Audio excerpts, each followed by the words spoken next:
우리 어제에 이어서 정한 짐승과 또 부정한 짐승에 대해서 또 말씀이 이어지고 있죠. 11장, 그러니까 11장 중반까지 이제 먹는 것에 대해서 우리 어저께 봤습니다. 그리고 이제 11장 중반에서 이제 후반 끝으로 가면서 이제 부정한 동물을 또 언급을 하면서 특히 이제 동물의 죽음에 대해서 무게를 두고 말씀이 이어지고 있습니다. 24절에 이런 것은 너희를 부정하게 하나니 누구든지 이것들의 죽음을 만지면 저녁까지 부정할 것이며 그 죽음을 옮기는 모든 자는 그 옷을 빨지니 저녁까지 부정하리라. 그러니까 그 동물의 죽음이 또 닿으면 그 부정함이 전파된다라고 전하고 있죠. 그래서 31절에 모든 기는 것 중 이것들은 내게 부정하니 그 죽음을 만지는 모든 자는 저녁까지 부정할 것이며, 그러니까 이처럼 이 죽음은 이 죽음을 상징을 하기 때문에 이 죽은 것을 가까이 하지 말라고 이제 명하셨다고 이제 볼 수가 있겠죠. 큐티 교재에서는 도마뱀이나 쥐 같은 것을 이제 부정하다고 한 것에 대한 그 이유로 그것들이 이제 종잡을 수 없는 방향으로 움직여서 그렇다 등등 해서 왜 이 짐승이 부정한지 또 그 이유들을 달아놓기는 했는데 이런 해석은 좀 이제 알레고리한 해석입니다. 그래서 좀 여러분 좀 주의해서 보셔야 될 것 같고요. 이 큐티 교재가 이제 장점도 있는데 좀 이게 약점이기도 한데 이런 것이, 그래서 제가 이제 간증 잘 보시고 이제 교육제 코치를 잘 따르시다고 이제 말씀을 드렸던 이유입니다. 이전에 봤던 생명의 삶은 좀 이제 각권의 전문가들이 주석을 해놓기 때문에 좀 이런 에러가 덜한데, 제가 알기로는 좀 이 큐티 교재는 그렇게까지 그것이 아니고 이제 아마 큐티를 하시고 이제 묵상 중심으로 가다 보니까 다소 좀 주의할 것이 군데군데 이렇게 보이는 부분이 있어야 의도는 선하기는 하겠지만, 그래도 우리가 이제 가려서 볼 것은 이제 잘 봐야 되지 않겠습니까? 이 책의 권위가 아니라 이제 성경의 권위잖아요. 그러니까 명확하게 이것이 이렇다 저렇다라고 자세히 성경이, 그러니까 이것이 왜 부정한 것이고 그 동물은 왜 정한 것인지 정확하게 성경이 다 언급을 하지는 않기 때문에 우리로서는 자세히 알 길은 없습니다. 그러니까 이스라엘 백성도 왜 그건 먹지 말아야 하는데요, 왜 그건 먹을 수 있는데요, 일일이 다 따지지도 또 묻지도 않습니다.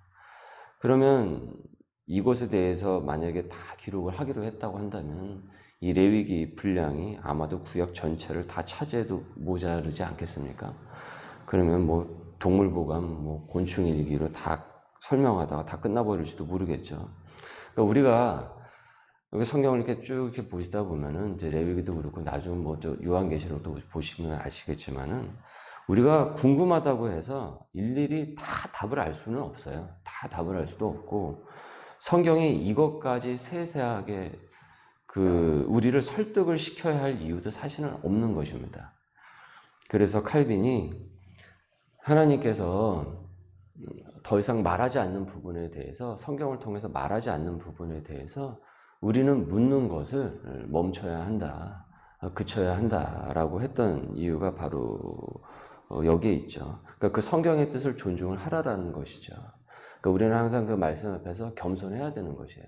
나의 감정과 나의 생각이 항상 그 말씀을 항상 앞서 나가다 보면 우리가 때로는 선한 의도로 출발을 했다고 하더라도 또 잘못 이해를 해서 또 잘못 적용을 할 수 있기 때문에 그렇죠.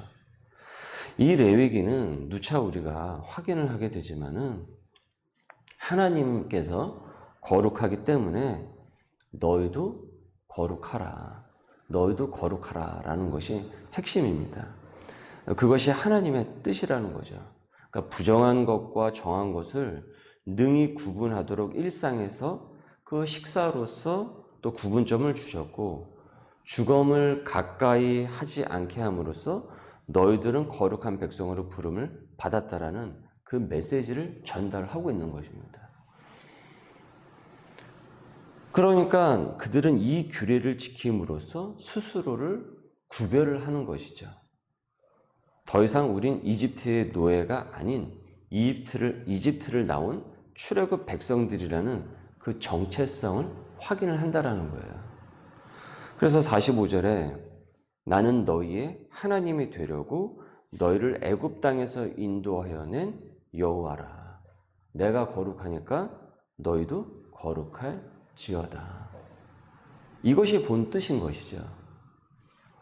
그러니까 지금 여기서 정한 음식과 부정한 음식을 또 구분을 하셨고, 또 정한 짐승과 그렇지 않은 것을 다 구분을 하셨는데, 그 주검을 이제 멀리 하라고 하지 않았습니까? 그런데 표면적으로 보이는 행동은 다 그걸 지켜요.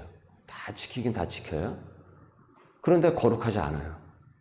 그러면은 그게 의미가 있습니까? 이거는 그냥 하나의 무엇이 됩니까? 그냥 율법 그 자체만 되는 것이죠. 법만 되는 것이죠. 율법의 온전한 정신은 없어지는 것이고. 지금도 유대인들은 그 유대교는 신약을 믿질 않잖아요. 예수님이 믿질 않잖아요. 그렇기 때문에 그들은 지금도 이런 거 지키는 그 유대인들이 꽤 돼요. 그러면 이것만 지키면은 그냥 자동적으로 알아서 다 거룩하게 되냐라는 것이죠. 그 이슬람에도 보면 그 할랄 음식이 있지 않습니까? 이처럼 이들에게도 그와 같은 그 딱 있어요. 그런 규례들이 유대인에게도. 그러니까 이것을 다 지킨다고 지킨다고 할지라도, 표면적으로 지킨다고 할지라도 실제로 그들이 삶 속에서 거룩하지를 못한다고 한다면은 그거는 원래 하나님께서 이들에게 주셨던 이 말씀의 뜻을 온전히 이해하지 못하고 실천하고 있지 못한 것이죠. 45절 다시 보십시오. 나는 너희의 하나님이 되려고 너희를 어디에서요? 애굽 땅에서 인도하여 낸 여호와라. 내가 거룩하니 너희도 거룩할지어다. 그래서 우리가 출애굽기 그 수요 성서학당 때 우리 출애굽기서 그 공부할 때 우리가 확인하게 되죠. 그 내용이 무엇이었습니까? 핵심은 무엇입니까? 너는 더 이상 이집트의 종이 아니야. 그 내용이잖아요. 너는 이제 출애굽한 백성이야. 너는 거기 사람이 아니라 이젠 너는 나의 사람이야. 나 하나님의 사람이야. 그 내용을 전하고 있는 것이란 말이죠. 그러니까 이들은 출애굽한 백성들은 이집트를 자꾸 기웃기웃 거리고 자꾸 거기를 보면 되겠습니까? 안 되겠습니까? 안 되는 거예요. 자꾸 거기 되돌아보면 안 되는 거예요. 이제는 어디를 바라봐야 되는 겁니까? 출애굽 백성이니까 가나안 땅을 바라봐야 되는 것이죠.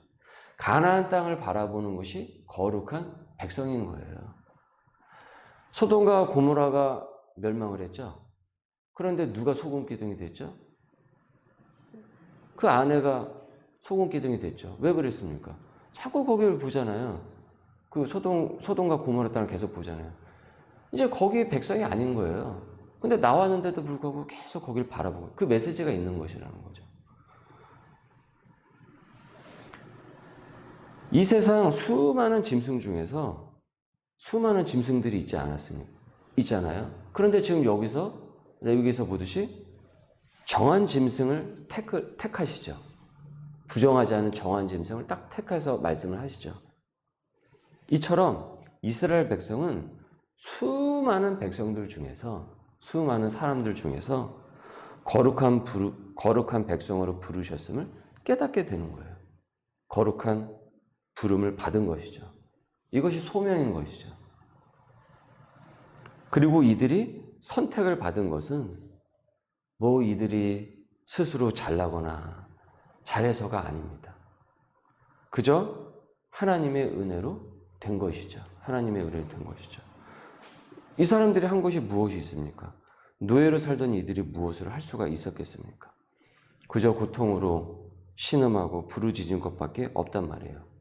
하나님께서는 그들의 공로 없이 그들을 출애굽을 시키셔서 이제는 부정한 것과 정한 것을 구분을 하시며 그들의 일상에서 그들의 일상에서 거룩을 구현하도록 명하신다라는 거죠.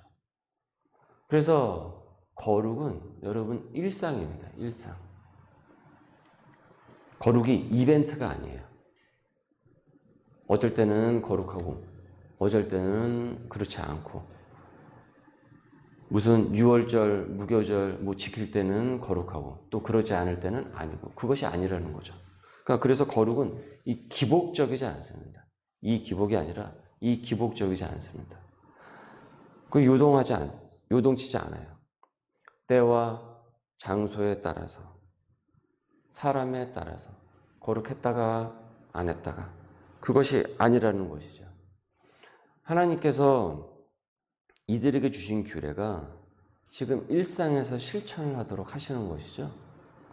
그러니까 우리의 거룩함의 승부처가 교회만이 아니라 내가 머문 그 자리라는 것이죠. 가정, 일터, 머문 그 자리입니다. 그래서 우리 교회 표어가 무엇입니까? 삶의 자리에서 소명의 교회잖아요. 삶의 자리에서 그리스도인으로 살아내는 소명의 교회. 사실 이 정신인 거예요. 소명이 일상에서 그 삶의 자리에서 구현되는 것이 우리 소명인들이 지향하고자 하는 말씀의 정신인 것이죠. 우리가 예배를 잘 드리고 아주 중요하죠. 훌륭한 것입니다. 정말 이 시대에. 그러나 우리가 말씀을 드리는 이 예배 시간, 이 예배당, 이 공간이 우리의 거룩의 한계라고 한다면 우리는 이 거룩에 대한 하나님의 본래의 그 뜻을 우린 이해하고 있지 못한 것이죠.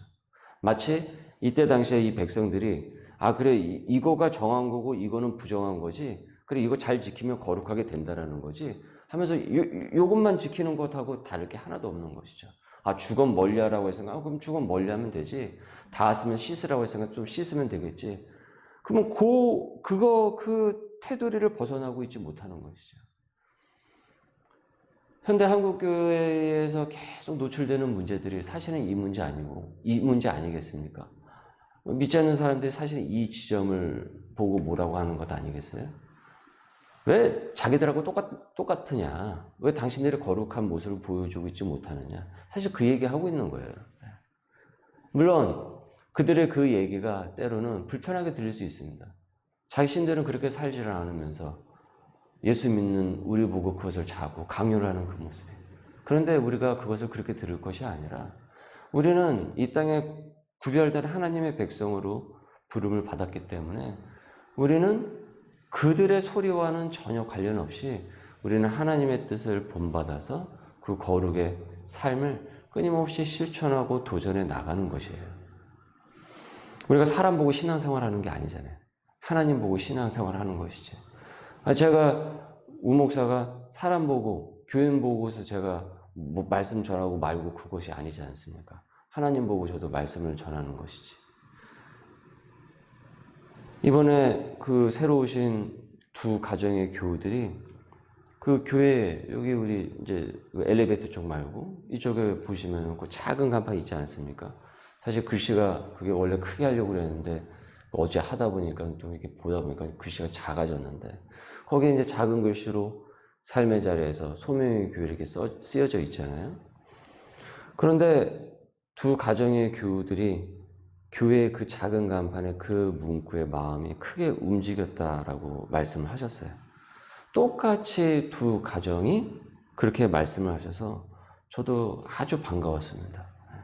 원래 그걸 사실은 의도를 했었던 거거든요. 근데 그걸 잘 봐주셔서 참 감사한 마음이 들었어요. 이처럼 우리가 이 레위기서 말씀을 이렇게 쭉 보면서 우리가 어떤 기복과 어떤 이벤트적으로 이랬다가 저랬다 그것이 아니라 우리의 그 삶의 자리에서 온전히 그 거룩함을 우리가 끝까지 실천해 나가고 적용해 나가려고 할 때, 그리고 이것이 우리가 출애굽한 백성으로서 우리의 삶의 이 몸으로 체득이 될 때, 체화가 될 때 우리는 진정 그 거룩한 능력과 그 열매가 열리게 될 것입니다. 물론 쉽지 않을 수는 있어요. 저도 사실은 쉽지 않다라는 것을 잘 알고 있습니다. 저라고 왜 그걸 모르겠습니까? 저도 뭐 일터를 오랜 시간, 꽤 적지 않은 시간 경험을 한 사람으로서, 아이고, 저 사람 만나면, 네? 저 사람 만나면, 또, 어떤 장소에 가면, 사실 우리도 인간적인 연약함이 막 튀어나오게 될 때가 있잖아요. 해서는 안 될 말이 나오기도 하고. 그래서 신약에 오면 예수님께서 그런 얘기를 하세요. 먹는 게 더러운 것이 아니라 너희들 입에서 나오는 것이 더러운 것이다 라고 말씀하신다고. 이 얘기가 당시에 바리새인들에게 주셨던 말씀이에요. 바리새인들이 철저하게 이걸 지켰던 거예요. 레위기의 이 법을. 아, 이건 부정한 것이니까 먹으면 안 되고, 이건 정한 것이니까 먹어도 되고, 이건 철저하게 지켰단 말이에요. 그래서 자기들은 먹는 거 이런 거 잘 지키고, 그 다음에 죄인들, 세리들, 창기들하고는 어울리지 않으니까 마치 그들을 주검처럼 취급을 했단 말이에요. 그래서 그들과 한 상에서 밥도 먹진 않았어요. 근데 예수님께서 그들과 한 상에서 밥 먹고 막 이러니까 어떻게 저럴 수가 있냐 막 욕했던 것 아닙니까? 그래서 예수님 보고 거룩하지 않다라고 했던 것 아니겠어요? 그리고 자기들은 이런 것을 잘 지키니까 거룩하다고 했던 것이고. 그러니까 이 바리새인들은 여기를 벗어나고 있지 못했던 거예요. 그러나 예수님께서 말씀하시죠. 먹는 게 더러운 것이 아니고 입으로 나오는 것이 더러운 것이다. 그러니까 이들이 온전한 율법의 정신을 제대로 이해하지 못했던 것이죠. 오해했던 것이죠. 거룩에 대한 이 방점을 잘못 찍었던 거예요. 먹는 거냐 먹지 않는 거냐 여기다 찍어버렸던 거예요. 그들의 삶으로 출애굽한 백성으로서 그들의 삶의 자리에서 어떻게 살아나가야 될지 이것을 원래 그 하나님께서 그 말씀을 하시고 여기에 중심을 두신 것인데 잘못 이해를 하고 있었던 것이죠. 오늘 말씀의 큐티 질문입니다. 여러분, 내가 구원받은 이유가 말씀을 통해 내 속에 더럽고 가증한 것을 끊어내므로 날마다 더 거룩하게 주님을 닮아가기 위한 것임을 여러분은 믿습니까? 나는 일상에서 이 거룩이 기복 없이 실천이 되고 있습니까? 때와 장소에 따라 사람에 따라 그렇게 요변하지는 않습니까? 나의 거룩함을 일상에서 기복 없이 어떻게 실천을 할 수 있을까? 그리고 그렇게 했을 때 과연 어떤 열매가 열리겠습니까? 오늘도 여러분 이 분별의 영을 갖고 또 여러분의 삶의 자리에서 기도하면서 또 연약함을 하나님 도와달라고 하나님 앞에 간구하면서 또 승리하시는 우리 거룩한 소명의 식구들 되시길 주님의 이름으로 소망합니다. 기도하겠습니다. 주님, 오늘도 내 일상의 삶의 자리에서 거룩을 실천하기를 원합니다. 내 속에 더럽고 가증한 것을 끊어내도록 주님 성령 충만케 하여 주옵시고 주검을 멀리하여 부정케 되지 말라라고 말씀하시며 구별된 백성이 되라고 인생이 되라고 하셨으니 우리가 그 뜻을 이어받아서 끝까지 복음으로 나아가고 복음으로 도전할 수 있는 은혜를 더하여 주옵소서. 감사하며 예수님의 이름으로 기도드립니다. 아멘.